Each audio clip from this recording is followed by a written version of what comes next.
they have to keep him stun locked 100%. And Shacklin's just got to go for it there, but they're worried about not having damage. They got 3 people. Like, you got more than enough stuns. Just play it safe. Run! Oh. Sprint. Barely gets him out ahead of the rolling bundle. Something.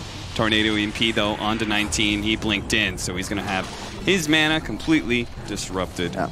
It's so tough to fight into Unique when they're set up like this. Pangolier, TA, 2 of these real high damage range supports behind them. You're just not able to run uphill like that properly. And I like this. They say it's time to be able to run down Palantimos. They're wasting too much time in this mid lane and not actually getting the opening that they want. Palantimos has no real way out of this one, especially now that he has very little mana. He'll probably be able to pop his wand and go for one more dagger here. What is happening? And go to the right, but if he sticks down to the very bottom, the rest of the team might be able to bail him out here. Vanscore is going to be in some trouble. Lightless also got initiated on, but 19 couldn't finish off the job. Now he's going to go for Eknart, and he does manage to get him with the refraction still up, dodging a lot of this damage, but Shochlo is going to lay him to rest. Into the ground he goes, 2 dead, and the Spectre is bailed out, yes, but at such a hefty cost to Unique. And not just that, he wasn't really able to farm throughout. It wasn't as if he just immediately TP'd. He just now got the top, so no farming going on during that as well. Nice played from Empire just to collapse. I'm really shocked Unique committed that hard. The TA blinking in is just almost always going to backfire. This mid tower now under threat. Egg still, oh no, not available. Yeah, this gets so much worse if they lose their mid tower. All semblance of map control is going to start falling apart here. BZZ swashbuckles away, hits the shield crash onto 2 to make himself a bit tankier, and will go for the Rolling Thunder here to try and chain stun onto Lightless. Beautifully played around the corner there to be able to keep him almost chain stun. They have a sentry, managed to juke out, but not enough. He gets hit by the swashbuckle.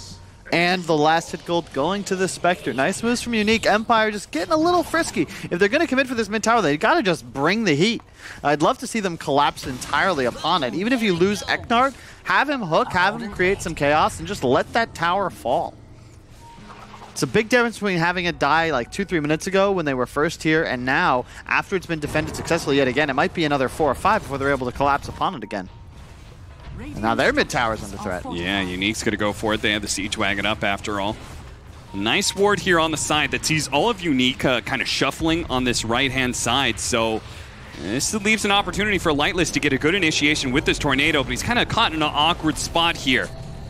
Here comes the box. That's really nice with that hook shot. The tornado onto 4 with the Cogs pushback on a BZZ while locking down 2. The Phoenix Egg immediately dies. Vanscore, it wasn't even worth hitting the R button in that case. BZZ gets one more swashbuckle, but now the Slardar as well as the Weaver are catching up to him, and they will die. That is Unique. Getting totally caught out by that very defensive ward that was placed. That's the importance of vision right there in a nutshell, but also Unique, you gotta position a little better. Both supports cannot be caught standing on top of each other. Now this opens up Roche, they have a Slardar, this is the effect. All of a sudden, you take this team fight, only 1 hero dead, but it doesn't matter. That should be enough time for them to clear off the big boss. Spectre Haunt is available though, so you gotta be careful. TA not anywhere in range though. He was farming his own Ancients. He should have been here. Palantimos pulled this off. It's pretty much all up to him now to be able to get off the ultimate and jump in and grab the Aegis, and he doesn't even try. Maybe it wasn't worth the risk.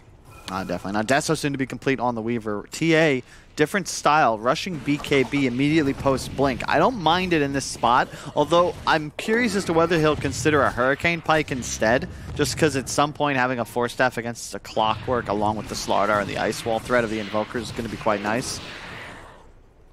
This is just entirely because he's facing an Invoker, right? Yeah. It's just way too disruptive for him. So. Yeah, it's also the clock, the Lina Slardar stuns, the cold snap. It's just so hard to play this map. BZD. Eknart, man. Eknart's always in the right place, man. This dude, he's playing a 5-position clock. He is seriously having the impact of an offlaner in both of these games. Yeah, absolutely. In fact, he was sitting 3rd in the net worth position of his team by the end of that game 1. Wild. And clock is one of those years, like, there's no freebies. You don't just, like, there's some games you'll see a 4-position, like a Rubik, Yaps, or it's just, he's super farming. Don't get me wrong, he's playing great, but there are games he's just pushing out waves for 40 minutes. Clockwork, you gotta earn. It's very much the iron way. You must keep what you kill only. Palantimos trying to pop his ultimate to be able to get away. He can jump to top.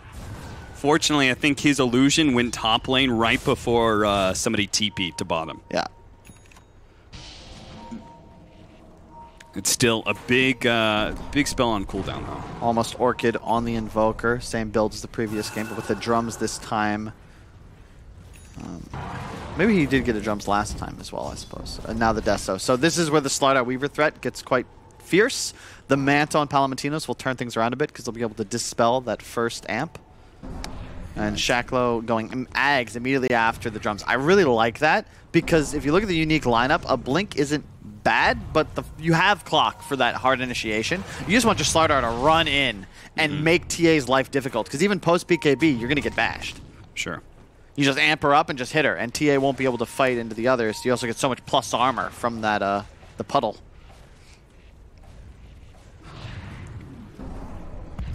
Unique. Oh no. Setting up for this tier 1 tower. They see an opportunity for a quick execution, but they miss it.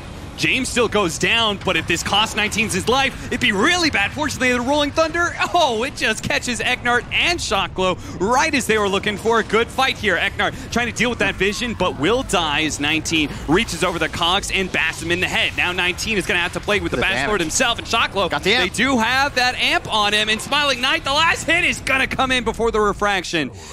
He goes down, and now Empire feel pretty free just to kind of run at people. They know it's pretty difficult for them to turn things around as, you can see that minus armor combo. And I can't believe Palantimos is this far forward still. He's got to respect this minus armor combination. The fact that Corrosive Haze will track his movement through the trees. Wait, I thought he was skipping Blink. Shaklo already had one, and he's halfway to Ags. My God, yeah, that was I'm not going to lie, I thought I misunderstood you.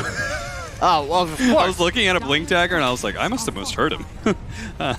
No, I just, I must need glasses too. But, yeah, just, what do you do now? Oh, Eknart, dude. And James, you got to believe in the boy Eknart. He almost got him as well, even hasted. Yeah, this is where it gets spooky because the Weaver represents so much minus armor. You got the Cold Snap plus Bug combo. Anybody who gets stunned out by this Slardar just dies. And you saw it, even TA, this is why the BKB is a little befuddling this early on, because you still can't turn and fight if Slardar's in front of you putting amp on you. The Weaver can still go toe-to-toe and still ult away if necessary. Your only real hard lockdown for that Weaver is a Rubik Lift. So you feel like it was a better chance for him to just go all in on the offense and just accept the fact that he's going to have like 2 hits every fight? TA is always going to have survivability problems. It's in the name. You're an assassin. You don't like to go brawl with somebody. But if you don't have an offensive threat, your hero effectively is a non-factor. Because you don't challenge the Weaver. You don't say, oh, if you make some mistake or we have a sentry you don't expect or the lift comes in at the right time with a Lina stun stolen or something like this, I can kill you. You can't really kill this Weaver right now. God forbid he buys a Lincoln's, it's going to be just not possible. Yeah, you could see the lack of disables for Unique is costing them as both the Slardar and the Weaver, two hypermobile heroes here, have not died yet in this game. Shaklo beasting out, much like his ex-brethren did yesterday. This Slardar hero, I was talking with Fogged about it, I think. It's just too good. There's so much minus armor, and then you can talent for it now as well. It's just so difficult to find damage amplification nowadays. Not many heroes can offer it, but notice that almost all that do are meta. Eknart go down here. But, or is he? He's actually very tanky. He's got a mech! Holy crap! BZZ's trying to get up his Rolling Thunder, and yeah, it finally goes down, but now that it's gone, there's nothing there to protect the egg. This is a really difficult Phoenix game. Yeah, they picked it up early and grabbed Spectre, who doesn't have a disable. And I don't mind that, but you assume that there's going to be better protection after that point in time than just a Pango, who, to be perfectly honest, BZZ's playing a little rough right now and really hasn't gotten too many Rolling Thunders off.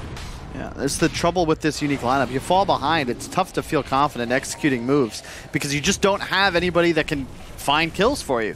Your TA in theory can initiate, but who's going to just lock somebody down? Also, it'll be a Scotty on Weaver, not a Lincoln's. I don't mind that. Eknart, though, oh my man, my friend. He's got a hookshot still. What? Doesn't opt to try and use it. That tornado almost catching the two of them. Now, that Sunstrike did spot Palantimos for a second here. He tries to go for a TP away, not realizing that he was spotted, or maybe believing it was his only chance at survival. Eknart, what a bait. Take my life. I give it to you freely. Yeah, that's the part that I really love. He is so fearless. And that is the kind of freeing feeling you get from playing a 5-position Clockwork. You know your only job is just to get in there. It's so nice. You can just feed relentlessly and no one even cares. I think it's part of the reason Pylai loves the Undying. One, because of the oxymoron effect, and also just because it's fine. I'm taking your strength with me. Halberd complete. Shockwave jumps forward. And he can just kind of play around with them right now. Because he's got the mobility to keep up without overcommitting too much. And looks like they will maybe actually can get some kills here. It's going to be the Rubik. Lightless comes in, helps deliver that kill. And yeah, there it is. James connects with the LSA. Laguna Blade gets another one. Rainbow TP's coming in. Eknar's calling and he's saying, guys, I know 19's here and he doesn't have a way out. But they don't actually know quite where he is. The dust find that goes up, but they haven't actually spotted that one area. Eknar, he finds him eventually. Now 19, his refraction gets burned out too quickly. He goes for the BKB TP out. The Corrosive Haze making him squishy, but they didn't have the damage from Smiling Knight. I was so close. Almost certainly was a kill if either Weaver or Slarda was able to just get an attack in on him. And Roshan can spawn in 20 seconds. Or no, wait, is that when Aegis despawns? Or is that first possible spawn? I think it's first possible spawn. Potential spawn time, yes, in 10 seconds. I don't mind the lack of Ags as well. Slardar's like, when you're ahead like this, you don't need the Ags. Just get the Halberd. If you get an offensive disarm off on TA pre-BKB, the hero is effectively worthless. And it's I mean, didn't Brian pretty much bet his house that TA's team would lose? Is that what he was saying? He doesn't think TA's good? His proverbial non-existent mortgage that he always bets. Gotcha. I'm wondering where he got that. I guess it was just based on information from his pups. Although it does appear to be correct thus far, as Empire still remain in total control. I think it does matter, though, to be fair. Clock and all that. You can learn a lot more. If you're playing like 8.5K pubs in Europe, right? You probably learn a bit more than if you were, say, like coaching some team but only had 5K MMR. Like, you wouldn't get as much information out of those games. That's an oddly specific example you're giving, Kyle. It's 24-12, 26 minutes in, 10,000 net worth. When I talk about the stats, that's how I'm trying to change the conversation. Oh, I love stats. I'm a big fan. Smoke up from Unique. The 4-man that looking to change their fate of this game because it's just terrible. Right? Eknard again breaks the smoke. Standing on the high ground. Fear me.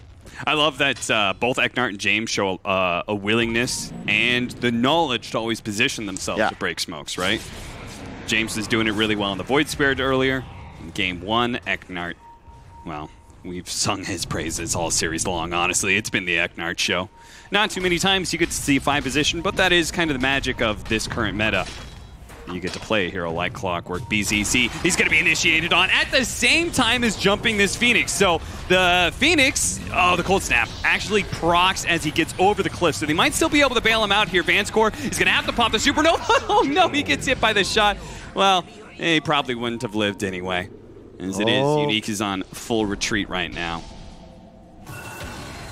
Roshan up in 25 seconds. Well, Empire, winless coming into the series. Looks like they're on the driver's seat, about to 2-0 Unique, who took out Hellraisers yesterday in a pretty back-and-forth battle. Quite surprised, really. And now with the Scotty and Smiley Knight, the trouble with Unique's chances here is they just don't have the raw damage to kill any of these heroes before they would get their defensive spells off, and that's just a dead Rubik. Goodbye. Yeah, Lucian's just trying to play around with Chiguchi, and the Cold Snap into the LSA, controls up the TA, no chance to get off the BKB. It just gets worse and worse for Unique, and Empire look better and better in their initiation, man. This lineup is somewhat similar to game 1, but the execution is exactly the same, just really on point. Look at the damage. Well, we're going to watch BZZ try and put out some damage here with the Rolling Thunder on top of the Spectre ult. Then Smiling Knight. Whoa. He's going deeper into the base to try and get away. What? This shield crash gets them, though, and that is 800 gold. Roshan just spawned, by the way. I thought he had Aegis or ult up, and then I realized, no, he's dead. Yeah. 13K the gold lead, though, still. And as you said, Roche is up. And yeah, you're down 1, but there's still no TA, and you have a Slardar. I mean, but like, this is an opportunity for Unique. I feel like if you try and force this Roshan, Unique just roll up to the pit. If they win that fight, as well as take the Roshan, like, you've thrown your game. Yep, you've still got Egg, and ultimately Unique's lineup is very well designed to fight around this pit, but with no Spectre Haunt, the trouble is you just can't do this roast without the TA, whereas Empire, so long as you've got Shackle, you're always a threat. Oh, wow. This is equally hard. Even with the Weaver still down, it's something Unique kind of have to do, but it's so difficult to take Roshan against a Quaswex Invoker. Nice ward in the river, though. This will potentially give them that window of information where they could then initiate with the Pango ult and Egg synergy. It would just help. Like, they kind of have to threaten Roshan, because otherwise, what a stun for Shocklow! He managed to get the 3-man stun. The follow-up from Eknard is there, but they also got on top of Lightless, and Lightless just dead. Even though it was a beautiful jump, it ends up spelling Lightless's doom. I'm not sure how exactly that happened. He got lifted and then just wasn't able to survive. There's a clumsy net that came out from the TA during BKB. Just kept him locked down. Enough time to find the kill. The stun from Lina says, I don't need my mid. I get kills by myself, dog. Yeah, like what I do, bro. We have a Weaver now here. He's got Smiling Knight here. He managed to get the bash on Palantimos, and he just gets shredded by all that physical damage and minus armor. What? Fan score from half health to 0. Dude, 2019, I know it's your birthday, but you're farming creeps and opening presents as everyone's trying to celebrate and sing you happy birthday in the Roche pit. Now you lose the opportunity to fight for Aegis. 2 buybacks. And it may be soon time for those candles to be blown out. Is poor old Unique. They need to be able to deal with the egg. The egg successfully explodes. Couldn't quite kill it in time. The Lina, he goes down. Eknar's also going to be chased down. The 2 supports fall. Who got the Roche kill? Snatched. Okay, snatched by BZZ. So there's no Aegis advantage, but they did get golden XP for Empire. Thus their advantage as it stands with the 2 buybacks coming out as well. Yeah, it's not so terrible. They got to be careful, though. I mean, if they just keep on going like this, Rolling Thunder on a Shocklow with that Sunray, that's going to be a lot of damage on that tankier Slardar. He barely survives through it, though, as there was no follow-up from anybody else. And now our Phoenix has to deal with the Weaver, who's always at him with the Orchid on top of BZZ. He's going to lose his Aegis now. BZZ seemed to make the call to go back in. The rest of his team did not abide. Really nice play by Lightless. He's constantly keeping awareness of his Alacrity cooldown, putting it on Smiling Knight. He's a Weaver with Scotty. He's just going to jump right on top of the target. And with the assistance of the Alacrity, God forbid you have the Slaughter ulti on this target as well. He just eats him for breakfast. Daedalus, the next item up for the TA, but his damage output just isn't nearly as threatening as his opponent's. And post-buyback, unfortunately, Arlena dies again. Slick move by Illusion that gives them a bit of a hope of not immediately having their base destroyed by Empire. They have the Solar Crest, too. I just realized that's so much attack speed going the way of the Weaver. He's giving him a Moon Shard and a half when he pops both his buffs on him. And that's the Daedalus. Like, why not? Just all in for the damage. This Weaver is really, really scary right now. Once he gets the Satanic, it's like, it's Rolling Thunder or bust at that point in time. Like, that's their only disable that they can hope to rely on. Oh my god, Eknard, no way. No way, dude. Shackle's in a little bit of trouble, though. Man, don't miss. Oh he missed. It doesn't really matter, though, I think, because Palantimos, he's been found good enough. They are on him like butter is bread.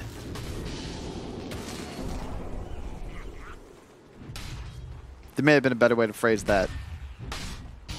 My go-to is white on rice. True. Look at the damage output. Yeah, it's pretty much the Weaver show thus far. Smiling Knight, demonstrating why he was one of the most feared combatants in all the 7 kingdoms. I quite like that Smiling Knight is proven to be a solid enough carry for them to, like, all in on him, right? Yeah. Like, the Slardar and the Invoker are both trying to amp up his damage and his damage almost alone. And he's been solid for them. Granted, I would argue it's a pretty easy Weaver game, but... And I like also, we know that there's no buyback on Spectre, but they're giving it respect. There's no Aegis. You don't want to take some weird engagement into that patented Spectre buyback haunt. Yeah. You lose 3, you lose 4, suddenly your advantage disappears. You're so close to these big items. Shiva's soon on Invoker. You've got the Ags now on the Slardar, but that next big one. Shiva's Invoker, Satanic Weaver. Suddenly these heroes don't die. Yeah. And it's so much easier for you to take these big engagements because you're going to be able to peel off the enemies before they're able to take out one of your cores. And you'll need the perfect scenario for Rolling Thunder to kill the Weaver when he has level 25, which is closing in. I love Dota, man. I miss this. Even these squads really giving us a show. Smokes into each other. Initiation from Shockflow. Quick on the button. Does manage to get on top of the Phoenix, which is a big kill to start this fight. The Rolling Thunder through, though, is doing some devastating work. Just bouncing forth through all of these heroes. The Weaver has hardly gotten any damage in, but it was enough to kill the Templar Assassin. And old Palantimos, man, his damage looked real lacking. Because as good of a stuns there was, Palantimos just really couldn't threaten anybody. He's dead. Smiling Knight just straight up two-shot in rapid succession 4 enemy heroes. The TA even through BKB, the projectile attacks took a little while to come in, and then I think 1 crit for 1,000+ damage, and he died. So I don't even need my ult. Just flashes it right in front of the enemy's tier 3. Let's go for throne. Might as well. Go. See if Come you can on, force guys. what buybacks there are remaining. Unique do have 2 buybacks left. No. They also still have the Supernova up. Instead, we're going to be going for Megas. I feel like we kind of quit that whole idea of just get Megas. I feel like everyone is just going straight for tier 4s when they see an opportunity like this, but you know, maybe Empire just like playing with their food. Because that's what Unique is. At this point, they're in such a great position. I think that they're just, you know, recognizing we can only really lose this if we do some sort of wild throw. Let's not. Sure. And they still had 2 players near back near their base. Palomatinos, is he going to get this TP off? Okay, just in time. That was real spooky. He almost got caught out by the Invoker or Clock, who were hunting in his vicinity. Well, I'm sorry, eating the mangoes inside of the fountain like these extra 2 seconds. Meanwhile, the support's sending over like, dog, I could have used those mangoes. It's 140 gold. All started last TI with Ektor, right? From Beast Coast, just sort of showing off just how greedy you can be as a carry. Teleporting, you know, 400 units away. Now it's just a challenge. Like, these mangoes, they might help you, but this helps me get on map 2 seconds faster. And I don't know how much Formula 1 you watch, Cap, but a half a second's half a second. That, I can't argue with that logic. You can't. Shiva's up for the Invoker, so good luck bursting him down with that kind of armor. They are going to run right into Lina, though, and that's a really nice free kill. But Eknart, in reprisal, is going to be able to get the jump onto the Rubik. 1 support down on each side, but the Supernova out with the Rolling Thunder. If they can control this Weaver, it'd be massive, but Smiling Knight gets off the ultimate, tries to drift away. They've lost some of their vision and that movement speed. Smiling Knight faster and faster. 1 last Rolling Thunder hit. Is it going to be enough? They get lucky on the bash, but no. Smiling Knight is away, and they got to turn around because Shockflow, he's just running at him right now. And Smiling Knight is going to come back in, try and get the bugs out. Whiffs on that one. 19 turns around, starts laying it out onto the he's so but he's so tanky inside that bubble. They got to just get away from it. Go for Lightless instead, and they do, but they are missing detection. Where's the detection? Come on, guys. You can't lose like this. You had an opportunity to be able to win a fight. They finally get Lightless, but it's too late. Smiling Knight, he's back up to full, and Shockflow, well, he's just a freight train running, choo-chooing his way towards Palantimos, making sure they can close out this game. No buybacks left on Unique. Smiling Knight didn't really play the greatest in that fight. Definitely panicked a little bit. He was waiting for a Satanic on Courier before he got involved. Barely escapes. But Shockflow, at a point, you're like, oh crap, it's 4-on-1. Someone should help this guy, but he doesn't need any. With the halberd and standing in the puddle, yeah, call G's, because you're just not able to challenge these 2 cores. Drop him. 44-22. Team Empire.